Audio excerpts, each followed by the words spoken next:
എന്റെ ഇപ്പോ 2000 രൂപ എടുക്കാനില്ല. പിന്നെ എന്താ ഉണ്ട്? നുള്ളിപ്പെറുക്കി അവർ 500 രൂപ കാണും. എന്റെ പട്ടിക്ക് വേണം.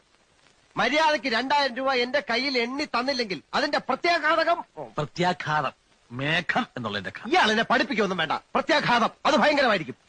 എന്തും നേരിടാൻ തയ്യാറായിട്ട് തന്നെയായി നാടകത്തിൽ ഇറങ്ങിത്തിരിച്ചിരിക്കുന്നത്. ഒരുമാതിരി പല തന്തയ്ക്ക് പറഞ്ഞ പരിപാടി എന്റെ അടുത്ത് കാണിക്കരുത്. തൽക്കാലം പല തന്തയുണ്ടെന്ന് വിചാരിച്ചേക്കാം.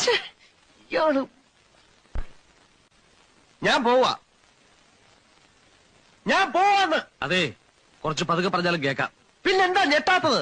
സാധാരണ ഇത്ര നിസ്സാര കാര്യങ്ങൾക്ക് ഞാൻ ഞെട്ടാറില്ല. ഓഹോ, പിന്നെ ഞാനങ്ങനെ വെറുതെ പോകുന്നൊന്നും വിചാരിക്കണ്ട. ഈ വിവരം മുഴുവൻ ആ മൂപ്പിലാനെ കണ്ട് ധരിപ്പിച്ചിട്ടാ ഞാൻ പോവും. ഒരു ചാൻസ് കൂടെ തരാം. 250 എങ്കിൽ 250 ഉറപ്പിക്കുന്നോ? രണ്ടുപേരോടും കൂടെ ചോദിക്കുന്നത്. എടോ, തനിക്ക് നാണമില്ലേണോ?